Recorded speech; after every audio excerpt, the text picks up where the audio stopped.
सात तृणावर्त का वध। इस अध्याय में शकट भंजन, तृणावर्त असुर का वध तथा श्री कृष्ण द्वारा अपने मुख के भीतर सारे ब्रह्मांड का प्रदर्शन नामक श्री कृष्ण लीलाओं का वर्णन किया गया है। जब शुकदेव गोस्वामी ने देखा कि महाराज परीक्षित भगवान कृष्ण की बाल लीलाओं को सुनने के लिए उत्सुक हैं, तो वे परम प्रसन्न हुए और उनका वर्णन करते रहे। जब कृष्ण केवल 3 मास के थे और पलटने का प्रयत्न कर रहे थे तथा अभी घुटनों के बल में भी असमर्थ थे, तो माता यशोदा ने अपनी सखियों के साथ बच्चे के सौभाग्य के लिए अनुष्ठान करना चाहा। ऐसा अनुष्ठान प्राय बच्चों वाली प्रियों के साथ मिलकर किया जाता है। जब माता यशोदा ने देखा कि बालक कृष्ण सोने वाला है, तो अन्य कार्यों में व्यस्त होने के कारण वे उसे घरेलू छकड़े शकट के नीचे सुलाकर शुभ अनुष्ठान विषय कार्य करने लगीं। इस छक्कड़े के नीचे एक पालना था और यशोदा ने इसी पालने में कृष्ण को सुलाया था। बालक सो रहा था, किंतु सहसा जग जाने से वह अपने नन्हे नन्हे पांव चलाने लगा। इससे छक्कड़ा हिल गया और बड़े धमाके के साथ टूटकर चूर चूर हो गया और इसमें रखी सभी वस्तुएं बिखर गईं। पास ही खेल रहे बालकों ने माता यशोदा को फौरन बतलाया कि छकड़ा टूट गया है। माता यशोदा अन्य गोपियों के साथ अत्यंत चिंतित होकर वहां पहुंची। माता यशोदा ने तुरंत बच्चे को अपनी गोद में उठा लिया और उसे अपना स्तनपान कराया। इसके बाद ब्राह्मणों ने अनेक प्रकार के जैविक अनुष्ठान कराए। उन ब्राह्मणों ने बच्चे की असली पहचान न जानते हुए भी बच्चे को आशीर्वाद दिया। एक अन्य दिन जब माता यशोदा बच्चे को गोद में लिए बैठी थी, तो उन्हें सहसा लगा कि बच्चे में सारे ब्रह्मांड का भार समा गया है। वे इतनी अचंभित हुई कि बच्चे को नीचे बैठाना पड़ा। तभी कंस का एक दास तृणावर्त चक्रवात अंधड़ के रूप में वहां आया और बच्चे को उड़ा ले गया। गोकुल का सारा प्रदेश धूल से भर गया और कोई भी यह न देख पाया कि बालक कहाँ ले जाया गया। सारी गोपियां विहल थीं, क्योंकि बालक धूलभरी आंधी द्वारा उड़ा ले जाया गया था, लेकिन वह असुर बालक के भार के कारण आकाश में उसे दूर तक नहीं ले जा सका। वह बालक को नीचे गिरा भी नहीं पा रहा था, क्योंकि बालक ने उसे मजबूती से पकड़ रखा था। अतः स्वयं तृणावर्त काफी ऊंचाई से नीचे गिर पड़ा और तुरंत मर गया। बालक उसके कंधे को मजबूती से पकड़े हुए था। जब वह असुर गिर पड़ा, तो गोपियों ने बच्चे को उठा लिया और उसे माता यशोदा की गोद में लाकर दे दिया। यशोदा माता आश्चर्यचकित थी, किंतु योग माया के प्रभाव से कोई यह नहीं जान पाया कि आखिर कृष्ण है कौन और असल में घटना क्या घटी। प्रत्युत प्रत्येक व्यक्ति बच्चे के भाग्य की सराहना करने लगा कि वह ऐसी विपदा से बच गया है। हाँ, नंद महाराज तो वसुदेव की अद्भुत भविष्यवाणी के विषय में ही सोच रहे थे और वे उस महान योगी की प्रशंसा करने लगे। बाद में जब बालक माता यशोदा की गोद में अंगड़ाई लेने लगा, तो माता यशोदा ने उसके मुख के भीतर संपूर्ण ब्रह्मांड देखा। श्री राजोवाच्यन्येन अवतारेण भगवान हरीश्वर करोति कर्ण रम्याणि मनोज्ञाने च नः प्रभो। एक यशुण्वतो हप्यत्यर्तिर्वितृष्णा सत्वंच शुद्धवतिर्चिरेन पुंसः भक्त ईरो तत्पुरुषे च सख्यवंत देवहार वदमयसे चेत। दो राजा परीक्षित ने कहा, हे प्रभु शुकदेव गोस्वामी, भगवान के अवतारों द्वारा प्रदर्शित विविध लीलाएं निश्चित रूप से कानों को तथा मन को सुहावनी लगने वाली हैं। इन लीलाओं के श्रवण मात्र से मनुष्य के मन का मैल तत्क्षण धुल जाता है। सामान्यतः हम भगवान की लीलाओं को सुनने में आनाकानी करते हैं, किंतु कृष्ण की बाल लीलाएं इतनी आकर्षक हैं कि वे स्वतः ही मन तथा कानों को सुहावनी लगती हैं। इस तरह भौतिक वस्तुओं के विषय में सुनने की अनुरक्ति, जो भवबंधन का मूल कारण है, समाप्त हो जाती है। मनुष्य में धीरे धीरे भगवान के प्रति भक्ति एवं अनुरक्ति उत्पन्न होती है और भक्तों के साथ जो हमें कृष्ण भावनामृत का योगदान देते हैं, मैत्री बढ़ती है। यदि आप उचित समझते हैं तो कृपा करके भगवान की इन लीलाओं के विषय में कहें। तात्पर्य, जैसा कि प्रिय विवर्त में कहा गया है, कृष्ण बहिर्मुख है या भोगवाच्छा करे, निकटस्थ गाया तारे जा पट्टिया धरे। हमारा भौतिक जगत माया है, जिसमें हम तरह तरह के भौतिक भोगों की अभिलाषा करते हैं, इसलिए हम तरह तरह के शरीर धारण करते रहते हैं। ब्राह्मण सर्वधूतानि अनुरूढ़ानि माया असन्नपि क्लेशद आस्ते। जब तक हमारी यह नश्वर देह रहेगी, तब तक अनेक प्रकार के आध्यात्मिक, आदि भौतिक तथा आधिदैविक क्लेश मिलते रहते हैं। सारे कष्टों का मूल कारण यही है, जिसे कृष्ण भावनामृत को जागृत करके ही दूर किया जा सकता है। इसलिए व्यासदेव तथा अन्य मुनियों द्वारा प्रस्तुत सारा वैदिक साहित्य हमें कृष्ण भावनामृत को जागृत करने के उद्देश्य से लिखा गया है। यह श्रवण व कीर्तन के जागरण से प्रारंभ होता है। श्रवणवर्ता कृष्ण भागवत 1 फरवरी 17। श्रीमद् भागवत तथा अन्य वैदिक ग्रंथ केवल कृष्ण के विषय में श्रवण करने के लिए अवसर प्रदान करने के निमित्त हैं। कृष्ण के विभिन्न अवतार हैं। वे सभी अद्भुत हैं, अतएव वे हमारी उत्कंठा को जागृत करने वाले हैं, किंतु मत्स्य, कूर्म तथा वराह जैसे अवतार कृष्ण के समान आकर्षक नहीं हैं। क्योंकि सर्वप्रथम हमें कृष्ण के विषय में सुनने के लिए कोई आकर्षण नहीं होता, इसीलिए यह हमारे कष्टों की जड़ बन जाता है। किंतु परीक्षित महाराज विशेष रूप से उल्लेख करते हैं कि बालकृष्ण की अद्भुत लीलाएं, जो माता यशोदा तथा अन्य ब्रजवासियों को विस्मित करने वाली थीं, विशेष रूप से आकर्षक हैं। कृष्ण ने अपने बाल्यकाल से ही पूतना, तृणावर्त तथा शकटासुर का वध किया और अपने मुख के भीतर समूचा ब्रह्मांड दिखलाया। इस तरह एक एक करके कृष्ण की लीलाएं माता यशोदा तथा समस्त ब्रजवासियों को अत्यंत आश्चर्यचकित करती रहीं। कृष्ण भावनामृत को जगाने की विधि है। आदौ श्रद्धा तथा साधु संग भक्ति सहायता सिद्धू। 1 अप्रैल 15। कृष्ण की लीलाएं भक्तों से उचित रूप से सुननी जा सकती हैं। यदि वैष्णवों से कृष्ण लीलाओं के विषय में श्रवण करके थोड़ी सी भी कृष्ण भक्ति उत्पन्न की जा सके तो वैष्णवों के प्रति अनुरक्त हुआ जा सकता है, क्योंकि वे कृष्ण भावनामृत में ही रुचि रखते हैं।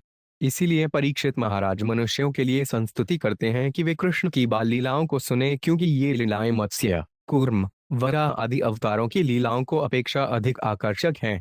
सुखदेव गोस्वामी से अधिकाधिक सुनने की इच्छा से महाराज परीक्षित ने उनसे अनुरोध किया कि वे कृष्ण की बाल लीलाओं का आगे वर्णन करें, क्योंकि वे सुनने में सरल हैं तथा अधिकाधिक उत्सुकता जागृत करने वाली हैं। अधान्यदपि कृष्ण से तो कांचनरितमद्भुतम मानुषं लोकमासादयत जातिम नुरुंधत। 3। कृपया भगवान कृष्ण की अन्य लीलाओं का वर्णन करें जो मानवीय बालक का अनुकरण करके और पूतनावध जैसे अद्भुत कार्यकलाप करते हुए इस पृथ्वी लोक में प्रकट हुए। तात्पर्य: महाराज परीक्षित ने सुखदेव गोस्वामी से विनती को कि वे मानवीय बालक के रूप में कृष्ण द्वारा प्रदर्शित बाल्यकाल की लीलाएं कह सुनाएं। पूर्ण पुरुषोत्तम भगवान भिन्न भिन्न कालों में विभिन्न लोकों तथा विभिन्न ब्रह्मांडों में वितरित होते हैं और उन स्थानों की प्रकृति के अनुसार वे अपनी असीम शक्ति प्रदर्शित करते हैं। अपनी माता की गोद में बैठने वाला बालक विशालकाय पूतना का वध कर सकता है। यह इस लोक के वासियों के लिए अत्यंत अद्भुत लगने वाला है, किंतु अन्य लोकों के लोग और भी उन्नत हैं, अतएव उन लोकों में कृष्ण इनसे भी अधिक अद्भुत लीलाएं करते हैं। इस लोक में मानव रूप में कृष्ण का प्राकट्य हमें उच्च लोकों के देवताओं से भी अधिक भाग्यशाली बनाने वाला है। इसीलिए महाराज परीक्षित उनके विषय में सुनने के लिए अधिक उत्सुक थे। श्री शुक्वाच कदाचिदौथानि कौतुकप्लवे जन्मर्क्षयोगे संवेत्योषिताम वादित्रगीत द्विजमंत्रवाचरकार सूनोर्भिषेचन सत्ती। 4। सुखदेव गोस्वामी ने आगे कहा, जब यशोदा का नन्हा शिशु उठने तथा करवट बदलने का प्रयत्न करने लगा तो वैदिक उत्सव मनाया गया। ऐसे उत्सव में, जिसे उत्थान कहा जाता है और जो बालक द्वारा घर से पहली बार बाहर निकलने के अवसर पर मनाया जाता है, बालक को ठीक से नहलाया जाता है। जब कृष्ण 3 मास के पूरे हुए तो माता यशोदा ने पड़ोस की अन्य औरतों के साथ इस उत्सव को मनाया। उस दिन चंद्रमा तथा रोहिणी नक्षत्र का योग था। इस महोत्सव को माता यशोदा ने ब्राह्मणों द्वारा वैदिक मंत्र के उच्चारण तथा पेशेवर गायकों के सहयोग से संपन्न किया। तात्पर्य: वैदिक समाज में जनसंख्या की बाढ़ या बच्चे का अपने माता पिता पर भार बनने का प्रश्न ही नहीं था। ऐसा समाज इतना सुव्यवस्थित होता है और लोग आध्यात्मिक दिशा में इतने उन्नत होते हैं कि शिशु जन्म को कभी बोझ या चिंता नहीं माना जाता। शिशु ज्यों ज्यों बढ़ता जाता है, त्यों त्यों माता पिता अधिक हर्षित होते हैं और शिशु द्वारा करवट लेना भी हर्ष का स्रोत बनता है। शिशु के जन्म के पूर्व भी जब माता गर्भिणी रहती है तो अनेक अनुष्ठान संपन्न करने की संस्तुति की गई है। उदाहरणार्थ, जब शिशु माता के गर्भ में 3 महीने तथा 7 महीने का हो जाता है तो माता पड़ोस के बालकों के साथ भोजन करके उत्सव मनाती है। इसे स्वास्थ्य क्षण कहते हैं। इसी प्रकार शिशु जन्म के पूर्व गर्भाधान उत्सव होता है। जैविक सभ्यता में शिशु जन्म या गर्भधारण कभी भार नहीं माना जाता, प्रत्युत यह हर्ष का कारण बनता है। इसके विपरीत आधुनिक सभ्यता को गर्भधारण या शिशु जन्म पसंद नहीं है और यदि शिशु जन्म लेता है तो कभी कभी लोग उसे मार भी डालते हैं। इससे हम सोच सकते हैं कि कलयुग के आगमन से मानव समाज कितना पतित हुआ है। यद्यपि वर्तमान समय में भी लोग अपने को सभ्य घोषित करते हैं, किंतु यथार्थतः अब मानव सभ्यता नहीं रही, केवल 2 पांव वाले पशुओं की भीड़ रह गई है। नंदस्य पत्नी कृतमजनादिकम विप्रय कृतस्वस्त्यमन सुपूजितः अनाद्मवा सहस्रगभीदेशनुभाठी सजझात्नीन्द्राक्षम शीर्ष्यचने। 75।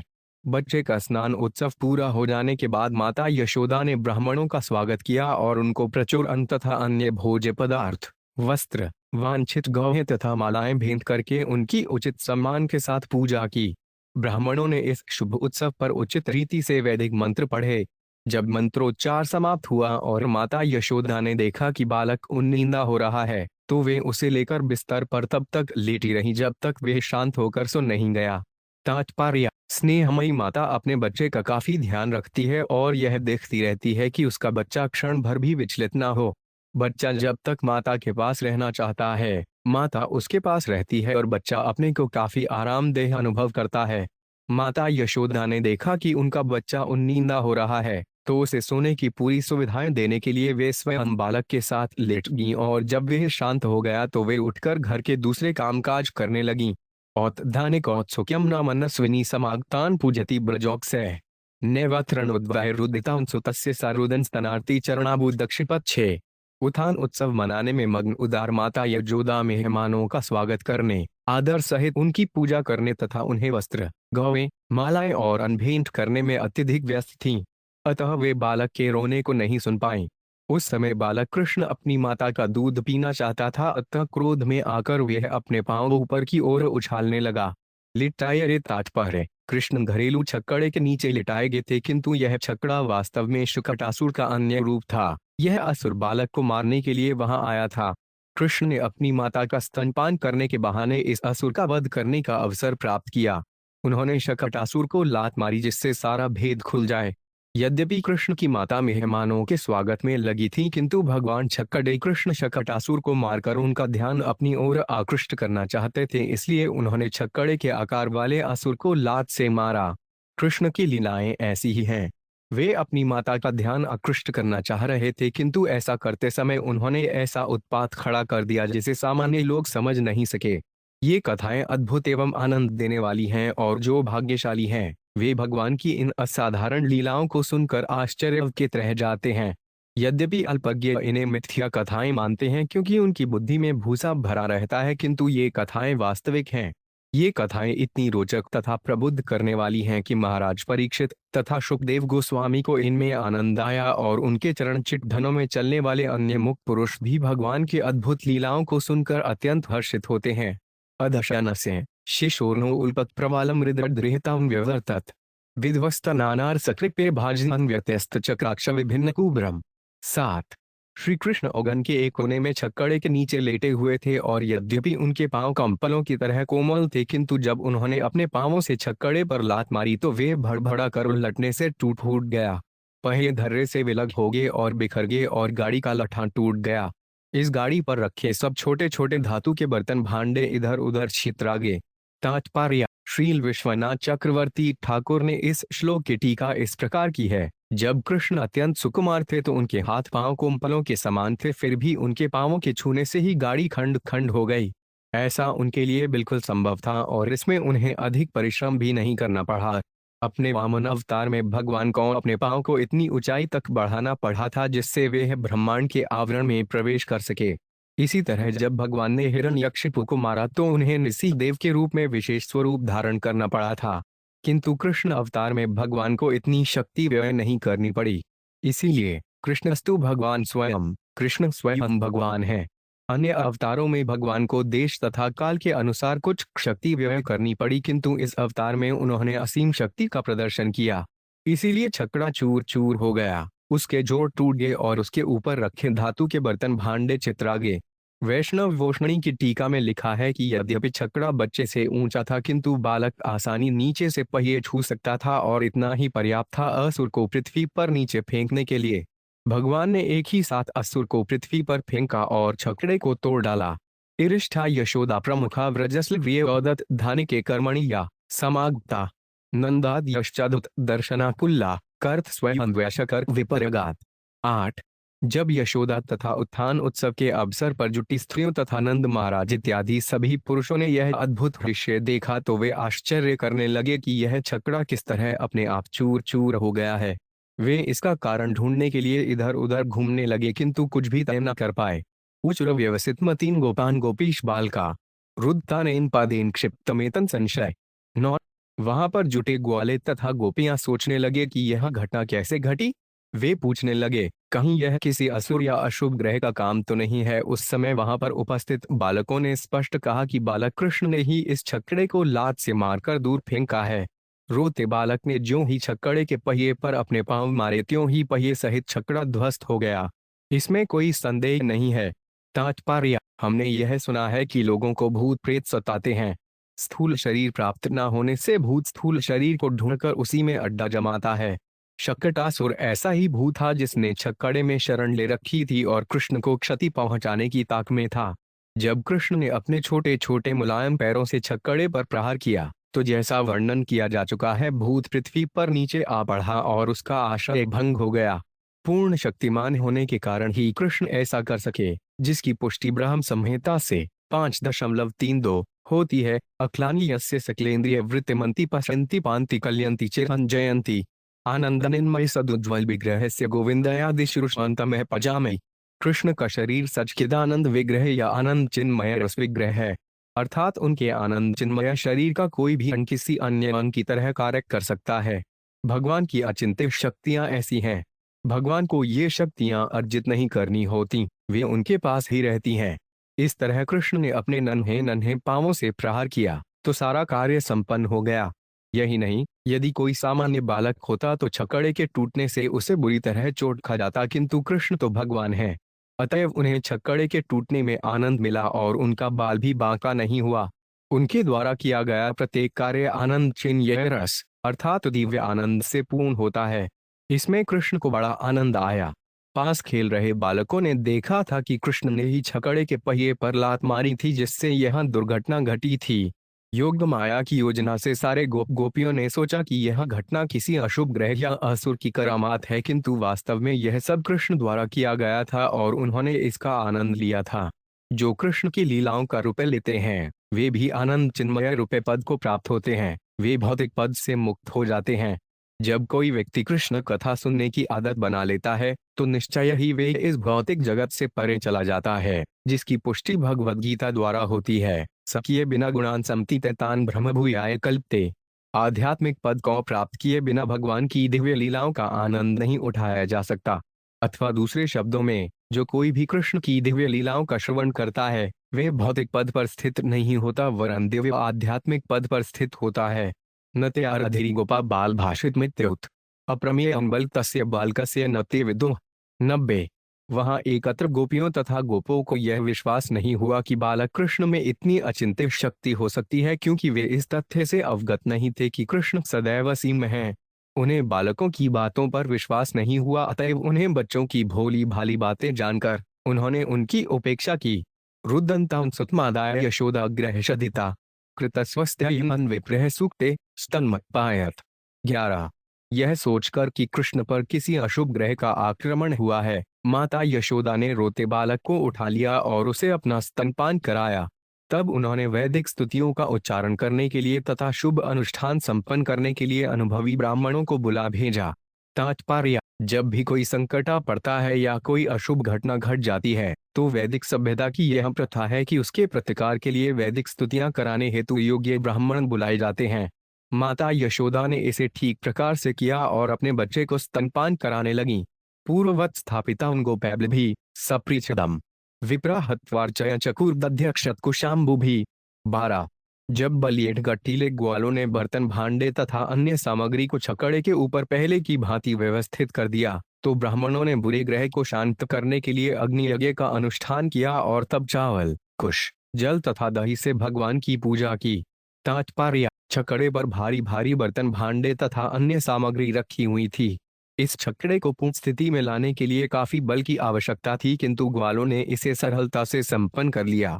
फिर गोप जाति की प्रथा के अनुसार संकटमय स्थिति के शमन हेतु विविध वैदिक अनुष्ठान किए गए। येन सुयानृत दंभेर्षहिंसामान विवर्जिता नतिशा सत्यशीला नामा शिशु विफला कृता। 13। इति बालकमादाय सामर्ग्यजुरुपाकृतय जले पत्रित्रौषधिभिर्भिषच्य द्विजोतमय। 14। वाच्यबित्वा स्वस्त्ययं नंद गोपः समाहित हत्वाचार्य द्विजातिभ्यः प्रादादन महागुणम। 157। जब ब्राह्मण जन ईर्ष्या, झूठ, मिथ्या अहंकार, द्वेष, अन्यों के वैभव को देखकर मचलने तथा मिथ्या प्रतिष्ठा से मुक्त होते हैं तो उनके आशीर्वाद व्यर्थ नहीं जाते। यह सोचकर नंद महाराज ने गंभीर होकर कृष्ण को अपनी गोद में ले लिया और इन सत्यनिष्ठ ब्राह्मणों को साम, ऋग तथा अजुर्वेद के पवित्र स्तोत्रों के अनुसार अनुष्ठान संपन्न करने के लिए आमंत्रित किया। जब मंत्रोच्चार हो रहा था तो नंद ने बच्चे को शुद्ध जड़ी बूटियों से मिश्रित जल से स्नान कराया और अग्नि यज्ञ करने के बाद सभी ब्राह्मणों को उत्तम अन्न तथा अन्य प्रकार के पदार्थों का स्वादिष्ट भोजन कराया। तात्पर्य: नंद महाराज को ब्राह्मणों की योग्यता एवं उनके आशीर्वाद पर पूरा पूरा भरोसा था। उन्हें पूरा विश्वास था कि यदि उत्तम ब्राह्मण केवल अपना आशीर्वाद दें तो बालक कृष्ण सुखी रहेगा। योग्य ब्राह्मणों के आशीर्वाद न केवल भगवान कृष्ण को अपितु हर एक को सुख प्रदान करने वाले होते हैं। पूर्ण स्वावलंबी होने के कारण कृष्ण को किसी के आशीर्वाद की आवश्यकता नहीं है। फिर भी नंद महाराज ने सोचा कि कृष्ण को ब्राह्मणों के आशीर्वाद की जरूरत है, तो फिर अन्यों के लिए क्या कहा जाए। मानव समाज में पुरुषों का एक आदर्श वर्ग ब्राह्मण वर्ग होना चाहिए जो अन्यों को अर्थात क्षत्रियों, वैश्यों तथा शूद्रों को आशीर्वाद दे सके, जिससे हर कोई सुखी हो सके। इसीलिए भगवद्गीता 4.13 में कृष्ण कहते हैं कि मानव समाज में 4 वर्ग होने चाहिए: चाहुर्वर्ण्य मया सुष्ठे गुण कर्म विभाषण। ऐसा नहीं है कि हर कोई शूद्र या जैश्य बन जाए तो मानव समाज समृद्ध होगा। जैसा कि भगवद गीता में स्थापना की गई है, सत्य, शम, दम तथा तितिक्षा जैसे गुणों से युक्त ब्राह्मणों का एक वर्ग होना चाहिए। यहाँ भागवत में भी नंद महाराज योग्य ब्राह्मणों को बुलवाते हैं। कोई जाति से ब्राह्मण हो सकते हैं और हमारे मन में ब्राह्मण जाति के लिए आदर है, किंतु ब्राह्मण परिवारों में जन्म लेने से ही वे मानव समाज के अन्य सदस्यों को आशीर्वाद देने के योग्य नहीं बन जाते। यह शास्त्रों का निर्णय है। कलियुग में ब्राह्मण जाति में जन्मे मानव को ही ब्राह्मण मान लिया गया है। विप्रत्वे स्वृत्रमेव है, भागवत 3 फरवरी 12। कलियुग में 2 पैसे का जनेऊ धारण करके कोई भी व्यक्ति ब्राह्मण बन जाता है। नंद महाराज ने ऐसे ब्राह्मणों को नहीं बुलवाया था। जैसा कि नारद मुनि ने कहा है, भागवत 7 नवंबर 1935, यस्य लक्षण प्रोक्तम। शास्त्र में ब्राह्मण के लक्षण दिए हुए हैं और उसे इन लक्षणों से संपन्न होना चाहिए। ऐसे ब्राह्मण जो ईर्ष्यालु नहीं है, गर्भ से फूले नहीं रहते तथा अहंकार और मिथ्या प्रतिष्ठा नहीं दिखलाते और सत्वगुण से युक्त होते हैं, वे ही उपयोगी होते हैं। इसलिए मनुष्यों के एक वर्ग को शुरू से ही ब्राह्मण बनने की शिक्षा दी जानी चाहिए। ब्रह्मचारी गुरुकुले संदांतों रोहितम, भागवत 7:1-2-1। दंतः शब्द अत्यंत महत्वपूर्ण है। यह ऐसे व्यक्ति का सूचक है जो ईर्ष्यालु नहीं होता और झूठी प्रतिष्ठा के बल पर इतराता नहीं। हम कृष्ण भावनामृत आंदोलन के द्वारा समाज में ऐसे ब्राह्मणों का समावेश करने का प्रयास कर रहे हैं। ब्राह्मणों को अंततः वैष्णव हो जाना चाहिए और यदि कोई वैष्णव है तो उसने पहले ही ब्राह्मण के गुण अर्जित कर लिए हैं। ब्रह्मभूत प्रसन्नात्या, भगवद गीता 18.54। ब्रह्मभूत शब्द ब्राह्मण बनने या ब्रह्म क्या है उसे समझने का सूचक है। ब्रह्म जानावीति, ब्राह्मण जो ब्रह्मभूत है वे सदैव प्रसन्न रहता है। प्रसन्नात्मा, न सोचती न कांक्षती, वे कभी भौतिक आवश्यकताओं से विचलित नहीं होता। सम, सर्वेषु भूतेषु, वह हरेक को समान रूप से आशीर्वाद देने को तैयार रहता है। मद भक्ति लभते पयम, तब वह वैष्णव बनता है। इस युग में श्रील भक्ति आद धांत भक्ति सिद्धांत सरस्वती ने अपने वैष्णव शिष्यों के लिए यज्ञोपतरीत संस्कार का सूत्रपात इस विचार से किया कि लोग समझें कि जब कोई वैष्णव बनता है तो वे पहले से ही ब्राह्मण के गुणों को अर्जित कर चुका होता है। इसलिए जो लोग अंतर्राष्ट्रीय कृष्ण भावनामृत संघ में हैं और जो ब्राह्मण बनने के लिए 2 बार दीक्षा प्राप्त करते हैं, उन्हें सत्य, मन तथा इंद्रिय दमन, सहिष्णुता इत्यादि से युक्त होने के परम उत्तरदायित्व को सदैव ध्यान में रखना चाहिए, तभी उनका जीवन सफल होगा। ऐसे ही ब्राह्मणों को नंद महाराज ने वैदिक स्तोत्रों का उच्चारण करने के लिए बुलाया था, सामान्य ब्राह्मणों को नहीं। एलोक 13 में हिंसायान का स्पष्ट उल्लेख हुआ है। मान शब्द मिथ्या प्रतिष्ठा या मिथ्या अहंकार का द्योतक है। जिन्हें ब्राह्मण कुल में उत्पन्न होने के कारण अपने को ब्राह्मण मानने का मिथ्या अहंकार था, नंद महाराज ने उन्हें ऐसे अवसरों पर नहीं बुलाया। श्लोक 14 में पवित्र औषधि का उल्लेख हुआ है। किसी भी संस्कार के अवसर पर अनेक जड़ी बूटियों तथा पत्तियों को आवश्यकता पड़ती थी। ये पवित्र पत्र कहलाती थीं। कभी नीम की पत्तियां, कभी बेलपत्र, आम की पत्तियां, अश्वत्थ की या आंवले की पत्तियां काम में आती थीं। इसी तरह पश्चगव्य, पर्णशसिव तथा पर्णी रत्न थे।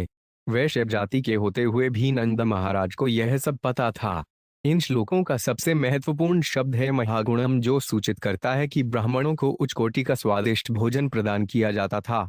ऐसे स्वादिष्ट व्यंजन प्राय अन्न तथा दुग्धहीन दो वस्तुओं से तैयार किए जाते थे।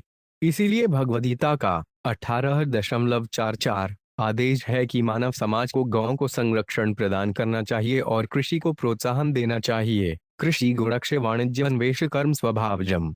केवल पटुपाक विद्या द्वारा कृषि उपज तथा दुग्ध उत्पादनों से हजारों प्रकार के व्यंजन तैयार किए जा सकते हैं।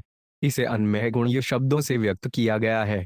आज भी भारत में दूध और अन्न से हजारों प्रकार के व्यंजन तैयार करके भगवान को अर्पित किए जाते हैं। वितरित किया चतुर्विध श्री भगवत प्रसाद पत्र पृष्ठ फलत्वयो में भक्त्या प्रयच्छति, तब प्रसाद वितरित किया जाता है। आज भी जगन्नाथ क्षेत्र तथा अन्य बड़े बड़े मंदिरों में अर्चा विग्रह को अत्यंत स्वादिष्ट व्यंजन भेंट किए जाते हैं और प्रचुर मात्रा में प्रसाद वितरित किया जाता है। उच्च कोटि के ब्राह्मणों द्वारा दक्षता के साथ पकाया गया और फिर जनता में बांटा जाने वाला यह प्रसाद भी ब्राह्मणों या वैष्णवों से प्राप्त आशीर्वाद होता है। प्रसाद 4 प्रकार का होता है: चतुर्विध, नमकीन, मीठा, चटपटा तथा खट्टा स्वाद विभिन्न प्रकार के मसालों से प्राप्त किया जाता है और भोजन 4 विभागों में तैयार होता है: चर्व्य, चूष्य, लेह्य तथा पेय, अर्थात चबाकर खाए जाने वाले, चाटने वाले, जीभ से स्वाद लिए जाने वाले तथा पिए जाने वाले प्रसाद। इस तरह अन्न तथा घी से नाना प्रकार के प्रसाद तैयार किए जाते हैं, फिर अर्चा विग्रह पर भेंट किए जाते हैं और तब ब्राह्मणों तथा वैष्णवों में और अंत में सामान्य जनता में वितरित किए जाते हैं। मानव समाज का यह तरीका है। गोवध तथा भूमि के विनाश से भोजन समस्या हल होने वाली नहीं। यह सभ्यता नहीं है। असभ्य जंगली लोग कृषि द्वारा अन्न उत्पादन तथा गोरक्षा से अनजान होने के कारण पशुओं को खा सकते हैं, किंतु ज्ञान में अग्रणी पूर्ण मानव समाज को कृषि से तथा गोरक्षा से उत्तम कोटि का भोजन बनाना अवश्य सीखना चाहिए। गाव सर्वगुणोपेता व शस्त्र गुणमालिनी आत्मजाभिद्यार्थाय प्रादाते चान्वयुग्यत। 16 नंद महाराज ने अपने पुत्र के धन वैभव हेतु ब्राह्मणों को गौ दान में दी, जो वस्त्रों, फूल मालाओं तथा सुनहरे हारों से सजाई गई थीं। ये गौबें जो प्रचुर दूध देने वाली थीं, ब्राह्मणों को दान में दी गई थीं और ब्राह्मणों ने उन्हें स्वीकार किया। बदले में उन्होंने समूचे परिवार को तथा विशेष रूप से कृष्ण को आशीर्वाद दिया। तात्पर्य: नंद महाराज ने पहले ब्राह्मणों को भव्य दावत दी और तब सुनहरे हारों, वस्त्रों और फूल की मालाओं से सजी उत्तम कोटि को गौ दान में दी। विप्रा मंत्रविदो युक्तास्तैर्या प्रोक्तास्तथा शेष ता निष्फला भविष्यन्ति न कदाचित् स्फुटम। 17 वैदिक मंत्रों के उच्चारण में पूरी तरह से पटु ब्राह्मण योग शक्तियों से संपन्न योगी थे। वे जो भी आशीर्वाद देते वे कभी निष्फल नहीं जाता था। तात्पर्य: ब्राह्मी गुणों से युक्त ब्राह्मण सदा योग शक्ति संपन्न योगी होते हैं। उनके शब्द व्यर्थ नहीं जाते। समाज के अन्य सदस्यों के साथ अपने प्रत्येक व्यवहार में ब्राह्मण निश्चित रूप से विश्वसनीय होते हैं, किंतु इस युग में ध्यान रखना चाहिए कि ब्राह्मण अपनी योग्यताओं के विषय में अनिश्चित हैं। याज्ञिक ब्राह्मणों के न होने से सारे यज्ञ वर्जित हैं। इस युग में एकमात्र संकीर्तन यज्ञ की संस्तुति की गई है। यज्ञ सड़ीतन प्राय यजंती सुमेधस। भागवत 11 मई 1932। यज्ञ विष्णु को तुष्ट करने के निमित्त किया जाता है। यज्ञ अर्थात कर्मणो उण्यत्र लोको 5 कर्म बंधन। इस युग में योग्य ब्राह्मणों के न होने से मनुष्यों को चाहिए कि हरे कृष्ण मंत्र के कीर्तन द्वारा यज्ञ करें। यज्ञ सठ भीर प्रायर्वजंती सुमेध से। यह जीवन यज्ञ के निमित्त है और यज्ञ हरे कृष्ण कृष्ण कृष्ण हरे हरे हरे राम राम राम हरे हरे कीर्तन द्वारा संपन्न किया जाता है। एक नारोह मारूढ़ लालयंती सुता सत्ती गरिमाण शिशोर वोडूना से है गिरी कूटवत। 18 एक दिन कृष्ण के आविर्भाव के 1 वर्ष बाद माता यशोदा अपने पुत्र को अपनी गोद में दुलार रही थीं। तभी सहसा उन्हें वह बालक पर्वत की चोटी से भी भारी लगने लगा, जिससे वे उसका भार सहन नहीं कर पाई। तात्पर्य: लालयंती कभी कभी माता अपने बच्चे को उछालती है और जब वे उसके हाथ में गिरता है तो हंसता है। इससे माता को भी आनंद आता है। यशोदा ऐसा ही करती थी, किंतु इस बार कृष्ण बहुत भारी हो गए, जिससे वे उनका भार नहीं सह सकीं। ऐसी परिस्थिति में हमें यह समझना चाहिए कि कृष्ण उस तृणावर्त के आगमन से अवगत थे, जो उन्हें उनकी माता से दूर उड़ा ले जाने वाला था। कृष्ण जानते थे कि जब तृणावर्त आकर उन्हें माता को गोद से ले जाएगा तो माता यशोदा अत्यंत व्याकुल होंगी। वे नहीं चाहते थे कि माता को असुर के कारण कोई कष्ट सहना पड़े। चूंकि वे प्रत्येक वस्तु के उद्गम हैं, जन्माद्य से यतः, अतएव उन्होंने सारे ब्रह्मांड का भार अपने में धारण कर लिया।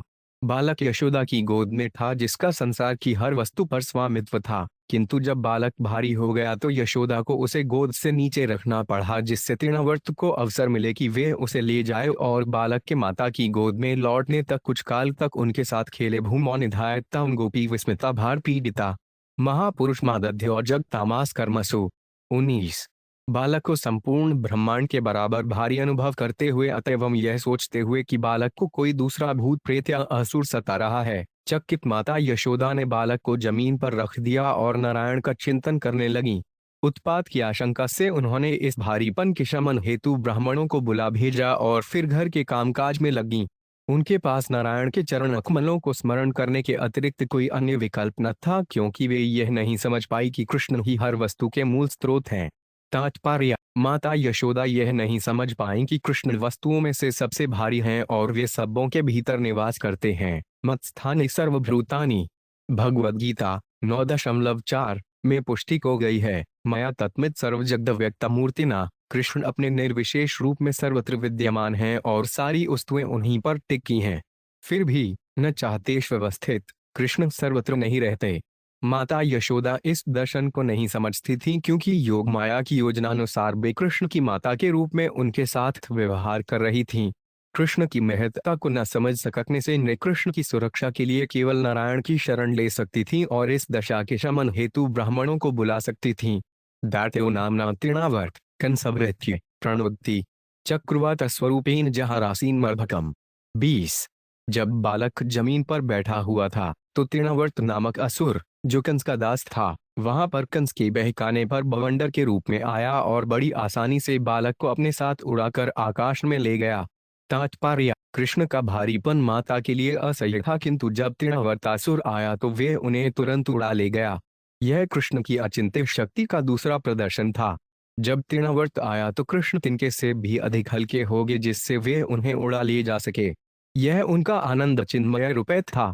गोकुलान सर्वमावरिन्वन पुष्णम शक्षवंशिरेणुभिः ईरेन सुमहाघोर शब्देन प्रदिशोदेश। 29 उस असुर ने प्रबल बवंडर के रूप में सारे गोकुल प्रदेश को धूल के कणों से ढकते हुए सभी लोगों की दृष्टि ढकीली और भयावनी आवाज करता हुआ सारी दिशाओं को कपाने लगा। तात्पर्य, तृणावर्त ने बवंडर का रूप धारण कर लिया और समूचे गोकुल प्रदेश को धूल भरे अंधड़ से ढक दिया, जिससे निकट की भी वस्तु नहीं दिखती थी। मुहूर्तम भवगोष्ठ रजसतम सावृतम सुतम यशोदा नापस तस्मिन्यस्तविति यतः। 22 क्षण भर के लिए समूचा चरागाह धूल भरी अंधड़ के घने अंधकार से ढक गया और माता यशोदा अपने पुत्र को स्थान में न पा सकी जहां उसे बिठाया था। नापश्यत कसनात्मान पर चापे विभोहित तृणावर्तन सूष्ठा भी शर्कराभिरुपद्भुत। 23 तृणावर्त द्वारा फेंके गए बालू के कणों के कारण लोग न तो स्वयं को देख सकते थे, न अन्य किसी और को। इस तरह वे मोहित तथा विचलित थे। इति खर्पवन चक्र पाशुवर्षे सुतपद्वी मबला विलक्ष माता अतिक्रोनम नु स्मरन्ते शोनद्भुवि पतितामृतवत् सका यथा गौर। 24 प्रबल भवंडर से उठे अंधड़ के कारण माता यशोदा न तो अपने पुत्र का कोई पता लगा सकीं, न ही कोई कारण समझ पाईं। वे जमीन पर इस तरह गिर पड़ी मानो किसी गाय ने अपना बछड़ा खो दिया हो। वे अत्यंत करुण भाव से विलाप करने लगीं। रुदित मनुनि शम्य तत्र गोपियो भ्रूष्मनुतप शत्रुद्भूर्णयमुख 5 रुरुदुर्नुप्लभ्य नंद सुनो पवन उपार्तपाशु वर्ष वेगे 25 जब अंधड़ तथा बवंडर का वेग घट गया तो यशोदा का करुण क्रंदन सुनकर उनकी सखियां गोपियां उनके पास आईं, किंतु वे भी कृष्ण को वहां न देखकर अत्यंत उद्विग्न हुई और आंखों में आंसू भरकर माता यशोदा के साथ वे भी रोने लगीं। तात्पर्य, कृष्ण के प्रति गोपियों की अनुरक्ति विलक्षण तथा दिव्य है। गोपियों के सारे कार्यकलापों के केंद्र कृष्ण थे। कृष्ण के रहने पर वे सुखी रहती थीं, किंतु उनके पास न होने पर वे दुखी थीं। इस तरह जब माता यशोदा कृष्ण के जाने से विलाप कर रही थीं तो अन्य स्त्रियां भी रोने लगीं। तृणावर्त शांतर्यवात्यारूपद्रोहरन कृष्ण अन्नभोग तो गंतुनाश्वनो धूरि भारभृत। 26 तृणावर्त असुर वेगवान भवंडर का रूप धारण करके कृष्ण को आकाश में बहुत ऊंचाई तक ले गया, किंतु जब कृष्ण असुर से भारी हो गए तो असुर का वेग रुक गया, जिससे वे और आगे नहीं जा सका।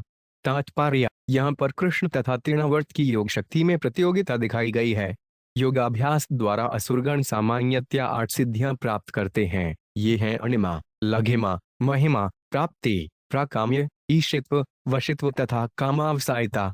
यद्यपि असुर कुछ हद तक ऐसी शक्तियां प्राप्त कर सकते हैं, किंतु वे कृष्ण को योग शक्ति से स्पर्धा नहीं कर सकते, क्योंकि कृष्ण योगेश्वर हैं। यत्र योगेश्वरो हरि, कृष्ण से कोई होड़ नहीं ले सकता। निसंदेह कभी कभी कृष्ण की योग शक्ति का एक अंश पाकर ये असुर अपनी शक्ति का प्रदर्शन मूर्ख जनता के समक्ष करते हैं और अपने को ईश्वर बतलाते हैं। वे यह नहीं जानते कि ईश्वर तो परम योगेश्वर हैं। यहाँ भी हम देखते हैं कि तृणावर्त माहिया सिद्धि प्राप्त करके कृष्ण को सामान्य बालक के रूप में उड़ा ले गया, किंतु कृष्ण भी महिमा सिद्ध योगी बन गए। जब माता यशोदा उन्हें लिए थी तो वे इतने भारी हो गए कि माता जिन्हें कृष्ण को गोद में उठाने का अभ्यास था, यह भार सहन नहीं कर पाईं, जिससे उन्हें नीचे जमीन पर रखना पड़ा। इस तरह तृणावर्त माता यशोदा की उपस्थिति में कृष्ण को ले जा सका। किंतु जब कृष्ण ने आकाश में ऊंचाई पर महिमा सिद्धि धारण की तो वह असुर आगे न जा सका, उसे अपनी शक्ति रोकनी ही पड़ी और कृष्ण की इच्छा के अनुसार नीचे आना पड़ा। इसलिए मनुष्य को चाहिए कि वह कृष्ण की योग शक्ति की बराबरी न करे। भक्तों में सारी योग शक्ति स्वतः रहती है, किंतु वे कृष्ण से बराबरी नहीं करना चाहते, बल्कि वे कृष्ण को पूर्ण समर्पण कर देते हैं और उनको योग शक्ति कृष्ण की कृपा से प्रदर्शित होती है।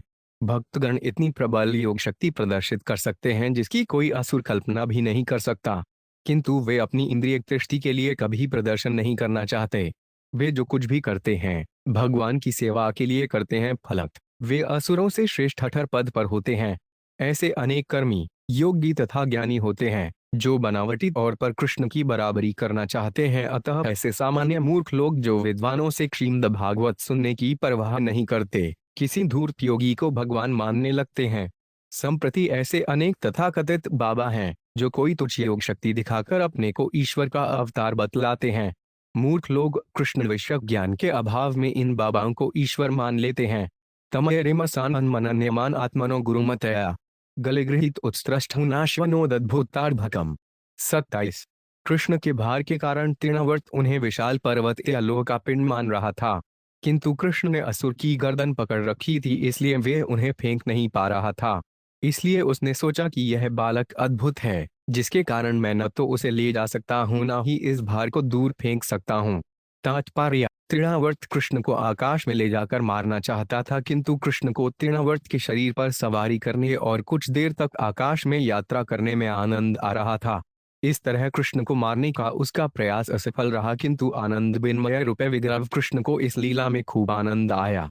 अब जबकि तृणावर्त कृष्ण के भार से नीचे गिरने लगा तो उसने अपने आप को बचाने के लिए कृष्ण को अपने गले से छुड़ाकर नीचे पटकना चाहा, किंतु वह ऐसा न कर पाया क्योंकि कृष्ण उसे बड़ी मजबूती से पकड़े थे। फलस्वरूप यह तृणावर्त की योग शक्ति की अंतिम घड़ी थी। अब वह कृष्ण की योजना से मृत्यु के मुख में जा रहा था। गलग्रहण निश्रेष्टोदात्यो निर्गतलोचन अव्यक्तरावण्य तत्सहबालो व्यसुरजे। 28। कृष्ण ने तृणावर्त को गले से पकड़ रखा था, इसलिए उसका दम घुट रहा था, जिससे वह न तो करा सकता था न ही अपने हाथ पैर हिला डुला सकता था। उसकी आंखें बाहर निकल आई थी, उसके प्राण निकल गए और वह उस छोटे बालक सहित ब्रज की भूमि पर नीचे आ गिरा। तमंतरिक्षात् पतितं शिलायां विशीर्ण सर्वावयवकरालम पुरहन यथा रुद्र श्रेणविधहंस्त्रियोरुद्योदेषु समेता। 29।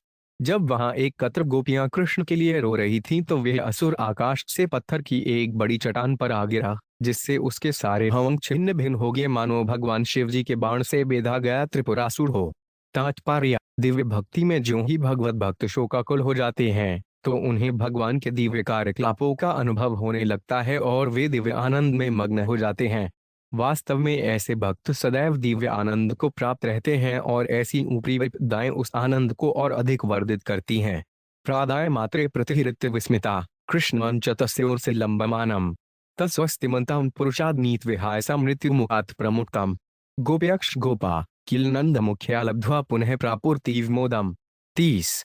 गोपियों ने तुरंत ही कृष्ण को असुर की छाती से उठाकर माता यशोदा को लाकर सौंप दिया। वे समस्त अशुभों से मुक्त थे। चूंकि बालक को असुर द्वारा आकाश में ले जाए जाने पर भी किसी प्रकार की चोट नहीं आई थी और वे अब सारे खतरों तथा दुर्भाग्य से मुक्त था, इसलिए नंद महाराज समेत सारे ग्वाले तथा गोपियां अत्यंत प्रसन्न थे।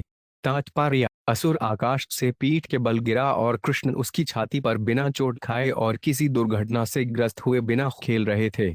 आकाश में असुर द्वारा दूर तक ले जाए जाने पर भी कृष्ण तनिक भी विचलित नहीं थे। कृष्ण से खेल रहे थे और आनंद ले रहे थे। यही है आनंद चिन्मय रूपे विग्रह, वे हर हालत में सच्चिदानंद विग्रह हैं। उन्हें कोई दुख नहीं सताता। अइयों ने भले ही सोचा हो कि वे संकट में थे, लेकिन असुर को छाती इतनी चौड़ी थी कि वे प्रसन्नतापूर्वक उसी पर खेल रहे थे। यह सबसे अधिक आश्चर्य की बात थी कि यद्यपि असुर आकाश में बहुत ऊंचाई तक उन्हें ले गया था, किंतु वे गिरे नहीं। इस तरह बालक कृष्ण एक तरह से मृत्यु के मुंह से बाल बाल बच्चे थे।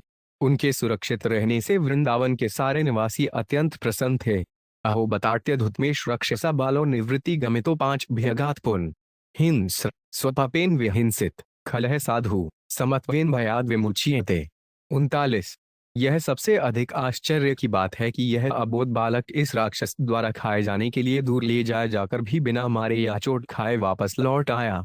क्योंकि राक्षस ईर्ष्यालु, क्रूर तथा पापी था, इसलिए वह अपने पापूर्ण कृत्यों के लिए मारा गया। यही प्रकृति का नियम है। निर्दोष भक्त की रक्षा सदैव भगवान द्वारा की जाती है और पापी व्यक्ति को अपने पापमय जीवन के लिए ही दंड दिया जाता है। तात्पर्य: कृष्ण भावना भावित जीवन का अर्थ है निष्पाप भक्तिमय जीवन। साधु वे है जो पूरी तरह कृष्ण में अनुरक्त हो। कृष्ण ने भगवद गीता 9.30 में पुष्टि की है, भजते मां अनय भाग साधुरेव समन्तव्य। कृष्ण के प्रति पूर्ण रूपेण अनुरक्त व्यक्ति साधु है। नंद महाराज, गोपियां तथा अन्य ग्वाले यह समझ ही नहीं सके कि कृष्ण भगवान होकर मानवी बालक की भूमिका अदा कर रहे हैं और उनका जीवन किसी भी परिस्थिति में खतरे में नहीं था। प्रत्युत कृष्ण के प्रति उत्कट वात्सल्य प्रेम के कारण वे कृष्ण को अबोध बालक मान रहे थे, जिसे भगवान ने बचा लिया था। इस भौतिक जगत में अतीव काम तथा भोग्यच्छा के कारण मनुष्य अधिकाधिक पापूर्ण जीवन में फंसता जाता है। काम एवं क्रोध एक रजोगुणस्मुद्भव है, इसलिए भौतिक जीवन के पक्षों में से भय एक है, आहार निद्राथ्य मैथुन। किंतु कृष्ण भावना भावित होने पर भक्ति की विधि अर्थात श्रवण वन कीर्तन इस जगत के कलुषित जीवन को घटा देते हैं। इससे वह शुद्ध बनकर भगवान द्वारा संरक्षित हो जाता है। षण्वर्ता सवत्था कृष्ण प्रिय श्रवण कीर्वन। भक्तिमय जीवन में मनुष्य की इस विधि में श्रद्धा रहती है। ऐसी श्रद्धा 6 प्रकार को शरणागतियों में से एक है। राक्षसतीति विश्वास हरि भक्ति 19.676। शरणागति का एक विधि यह भी है कि मनुष्य इस विश्वास से एकमात्र कृष्ण पर आश्रित रहे कि वे उसकी सभी प्रकार से रक्षा करेंगे। कृष्ण अपने भक्त की रक्षा करते हैं, यह तथ्य है और नंद महाराज तथा वृंदावन के अन्य निवासियों ने इसे सहज ही स्वीकार कर लिया, यद्यपि उन्हें ज्ञात न था कि साक्षात भगवान उनके समक्ष हैं। ऐसे अनेक दृष्टांत हैं जिनमें प्रहमद महाराज या श्रुव महाराज जैसे भक्त को उसके पिता ने सताया, किंतु तो भी सभी परिस्थितियों में उसकी रक्षा हुई। अतः हमारा एकमात्र यह धर्म है कि हम कृष्ण भावना भावित होकर रक्षा के लिए कृष्ण पर पूरी तरह से आश्रित रहें। कि नस्तपश्चीर्णम धोक्षदार्चन पूर्तेष्ठदत्तमुद्भूत सौदम यत् संपरेट पुनरेव बालकोद्दिष्टद्या स्वबंधुन प्रणयनुपस्थित। 32। ननंद महाराज तथा अन्य लोगों ने कहा, हमने अवश्य ही पूर्वजन्म में दीर्घकाल तक तपस्या की होगी, भगवान की पूजा की होगी, जनता के लिए सड़कें तथा कुएं बनवाकर पुण्य कर्म किए होंगे और दान भी दिया होगा, जिसके फलस्वरूप मृत्यु के मुख में गया हुआ यह बालक अपने संबंधियों को आनंद प्रदान करने के लिए लौट आया है। तात्पर्य: नंद महाराज ने पुष्टि की कि पुण्य कर्मों से मनुष्य साधु बन सकता है, जिससे वे घर में सुखी रह सकता है और उसके बाल बच्चे सुरक्षित रह सकते हैं। शास्त्र में कर्मियों तथा ज्ञानियों के लिए, विशेष रूप से कर्मियों के लिए अनेक आदेश हैं जिनसे वे पवित्र बन सकते हैं और भौतिक जीवन में भी सुखी हो सकते हैं। वैदिक सभ्यता के अनुसार मनुष्य को चाहिए कि जनता के लाभ के लिए कार्य करें, यथा सड़कें बनवाए, सड़कों के दोनों ओर वृक्ष लगवाए जिससे लोग छाया में चल सकें, सार्वजनिक कुएं खुदवाए जिससे हरेक को बिना किसी कठिनाई के जल मिल सके। अपनी इच्छाओं को वश में रखने के लिए मनुष्य को तपस्या करनी चाहिए और उसी के साथ साथ भगवान की पूजा करनी चाहिए। इस तरह वह पवित्र बन जाता है और उसी के फलस्वरूप वह भौतिक जीवन में भी सुखी हो सकता है। इरिष्ठा बह दुशोभननुद्गतोपआनभ्य दिव्ने वसुदेवचो भूयो माणयामास विस्मितः। 33। बुरे हदवन में इन सारी घटनाओं को देखकर नंद महाराज अधिकाधिक आश्चर्यचकित हुए और उन्हें वसुदेव के वे शब्द स्मरण हो आए जो उन्होंने मथुरा में कहे थे। एकदार भक्मादाय स्वाडमारोप्य भामिनी प्रश्नुत्तम पायवामास्तन स्नेह प्रप्लुता। 34। एक दिन माता यशोदा कृष्ण को अपनी गोद में बैठाकर उन्हें मातृ स्नेह के कारण अपने स्तन से दूध पिला रही थीं। दूध उनके स्तन से चू रहा था और बालक उसे पी रहा था। पीतप्रायस्त जनी सुत से रुचिरस्मितम मुखन लाल्यति राजई जनम भक्तुदहशे एरिदम। 35। खौनरोदसी ज्योतिर्नीकमाशा सूर्यंदु वह निश्वसनाम बुद्धीश द्वीपानागांस्तदुहे तूर्वनानी भूतानी यानी स्थिर जड्डमानी। 36। है राजा परीक्षित, जब बालक कृष्ण अपनी माता का दूध पीना लगभग बंद कर चुके थे और माता यशोदा उनके सुंदर कांतिमान हंसते मुख को छू रही थी और निहार रही थी, तो बालक ने जम्हाई ली और माता यशोदा ने देखा कि उनके मुंह में पूप आकाश, उच्च लोक तथा पृथ्वी, सभी दिशाओं के तारे, सूर्य, चंद्रमा, अग्नि, वायु, समुद्र, द्वीप, पर्वत, नदी, जंगल तथा चराचर सभी प्रकार के जीव समाये हुए हैं। तात्पर्य: योग माया की व्यवस्था से माता यशोदा के साथ कृष्ण की लीलाएं सामान्य मानी जाती थीं। इसलिए कृष्ण के हाथ अच्छा अवसर आया कि वे अपनी माता को दिखा दें कि सारा ब्रह्मांड उनके भीतर स्थित है। कृष्ण ने अपने नन्हे रूप में ही अपनी माता को विराट रूप का दर्शन कराना चाहा, जिससे उन्हें यह देखकर आनंद आ सके कि जिस बालक को वे गोद में लिए हैं वे किस तरह का बालक है। यहाँ पर नदियों को पर्वतों की पुत्रियां नगांकित कहा गया है। नदियों के बहने से ही विशाल जंगल बनते हैं। जीव सर्वत्र हैं, जिनमें से कुछ चर हैं और कुछ अचर। कोई भी स्थान शून्य नहीं। ईश्वर की सृष्टि की यह एक विशेषता है। सावीक्ष्य विश्व सहसा राजन शरणात्वेप्थु समील्य मृक्षा वाशक्षी नेत्रे आसीत सुविस्मिता। 37। जब यशोदा माता ने अपने पुत्र के मुखारविंद में संपूर्ण ब्रह्मांड देखा तो उनका हृदय धक धक करने लगा तथा आश्चर्यचकित होकर वे अपने अधीर नेत्र बंद करना चाह रहती थीं। तात्पर्य: माता यशोदा ने शुद्ध मातृ प्रेम के कारण सोचा कि यह अद्भुत बालक जो तरह तरह के खेल कर रहा है अवश्य ही रोगग्रस्त है। उन्होंने बालक द्वारा प्रदर्शित ऐश्वर्यों की प्रशंसा नहीं की, प्रत्युत वे अपनी आंखें मूंद लेना चाहती थीं। उन्हें अन्य खतरे की संभावना थी, इसलिए उनको आंखें मृगी के बच्चे की आंखों के समान अधीर हो रही थीं। यह सब योग माया की व्यवस्था थी। माता यशोदा तथा कृष्ण के बीच शुद्ध मातृ प्रेम का संबंध है। इसी प्रेम के कारण माता यशोदा भगवान के ऐश्वर्य प्रदर्शन को ठीक से समझ नहीं पाई।